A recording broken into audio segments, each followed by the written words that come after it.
কিন্তু রোজার কারণে যে তাকওয়া অর্জন হওয়া দরকার ছিল, এই তাকওয়া কতটুকু পাইলাম?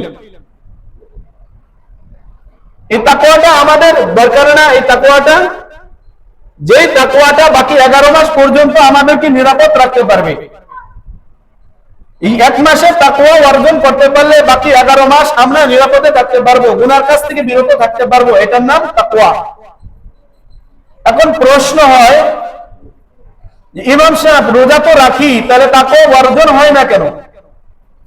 প্রশ্ন হয় না? ছোট বয়স থেকে নিয়ে রোজা রাখতেছি, এখন 60 বছর হয়ে গেছে, কমসে কম 40 বছর তো রোজা রাখতেছি, তাকওয়া অর্জন হয় না কিভাবে? আর কিভাবে রোজা রাখলে পরে তাকওয়া অর্জন হবে? একটা উদাহরণ দিই। এই যে মসজিদটা আছে, মসজিদটা সাপোজ বুঝেন গরমের দিন আসছে, গরমের দিনে আসলে পরে অনেক মসজিদ আছে এসি ওয়ালা, ঠিক না? অনেক মসজিদ এসি ওয়ালা আছে না? এসি ওয়ালা আছে। এসি গুলা কি জন্য? মসজিদটাকে ঠান্ডা করার জন্য। ধরেন দুই পাশে, পশ্চিম পাশে পশ্চিমে ওয়ালে দুইটা লাগাইছে, দক্ষিণে ওয়ালে দুইটা, উত্তরে ওয়ালে দুইটা, আর পূর্ব সাইডে যে ওয়ালটা আছে ওখানে দুইটা। কয়টা হইল? 8টা। 8টা এসি ছাড়লো।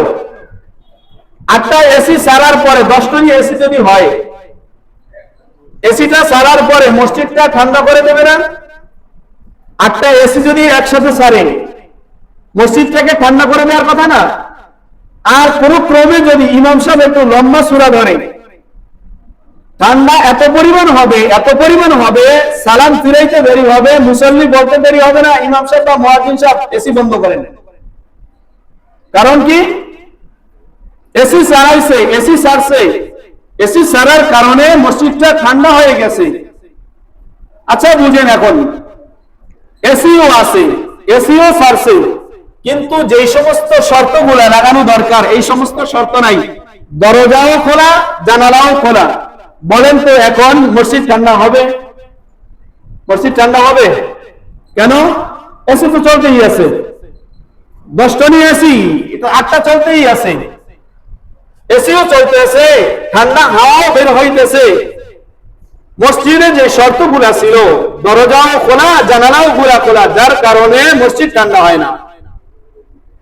সাপোজ বুঝেন নামাজ পড়তেছে, হাওয়াও ঠান্ডা হাওয়া বাইর হইতেছে, কারেন্ট চলে গেছে, কারেন্ট চলে যাওয়া যেই মিনিটে কারেন্ট গেছে পরের মিনিটেই ঘাম মোছা শুরু হবে, হবে কিনা? কারণ কি? দরজা জানালা সব খোলা, এই জন্য মসজিদ ঠান্ডা হয় নাই। এসি ঠিকই চলতেছে, হাওয়া ঠান্ডা হাওয়াও চলতেছে, ঠান্ডা হাওয়াও চলতেছে, মসজিদ ঠান্ডা করার যে শর্ত আছে সেই শর্তটা আমার নাই। আমার নবী ডাক দিয়া বলে, উম্মত, আল্লাহ রাব্বুল আলামিন এই রমজানটা দিয়েছে তোমাদের তাকওয়া অর্জন করার জন্য। তাকওয়া অর্জন করলে কি হবে? বলে মসজিদটা যদি দরজা জানলা বন্ধ করে, যদি 10টনি এসি যদি 8টা ছাড়ো, মিনিটের ভিতরে মসজিদটা ঠান্ডা হয়ে যাবে। এমন ঠান্ডা হয়ে যাবে শরীরটা এরকম ভাবে শীত লেগে যাবে। গণনা ক্রমে যদি কোনো সময় কারেন্ট চলে যায়, ওই এক এসিতে 30 রাকাত বলে 29 রাকাত নামাজ শেষ করবে, তারপরও মসজিদ গরম হবে না। কারণ মসজিদের দরজা জানালা সব বন্ধ।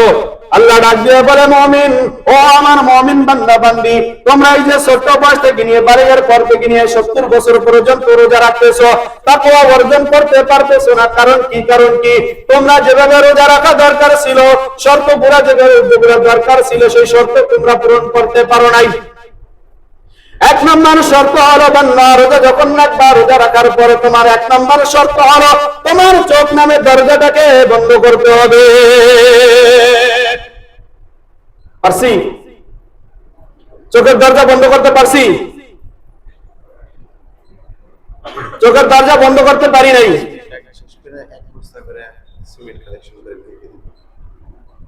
চোখের দরজা বন্ধ করতে পারি নাই, যার কারণে তাকওয়া অর্জন হয় নাই। আমার আল্লাহ ডাক দিয়ে বলে, বান্দা এসি চলতেছে, তোমার রোজা নামক তাকওয়ার মেশিনটা চলতেছে। ও বান্দা, তুমি মেশিনটাকে স্টার্ট দিয়ে দিছো সকালবেলা সাহরি খাওয়ার মাধ্যমে, দুপুর হয়ে গেছে, গরমের প্রচন্ড তাপ, তোমার কলিজা ঠান্ডা এরকম ভাবে ফেটে যাইতেছে পানির পিপাসায়। আর সহ্য হয় না, তুমি এরকম ফলের জুস বানায় তুমি ঘরের ভিতরে খাইতে পারো, ফ্রিজ থেকে পানি বের করে তুমি খাইতে পারো, তাও তুমি খাও না। ক্ষুধার যন্ত্রণা তোমার পেটের ভিতরে ছটফট করতেছে, তুমি চাইলে তুমি মন চাইলে খানা খাইতে পারতা, তাও খাও না। কেন কেন কেন বলে, এক নম্বর কারণ হলো তুমি তাকওয়া নামক মেশিনটার স্টার্ট লাগাইয়া দিছো, যার কারণে রোজা রাখার পরে এই আল্লাহর ভয়ের কারণে কানা আছে, আল্লাহর ভয়, এই কারণে তুমি খানা খাও না। বলে পানির পিপাসা রাখছে, পানি সম্মুখে আছে, বলে আল্লাহর ভয় তোমার অন্তরে আছে, এই জন্য তুমি পানি পান করতে পারো না।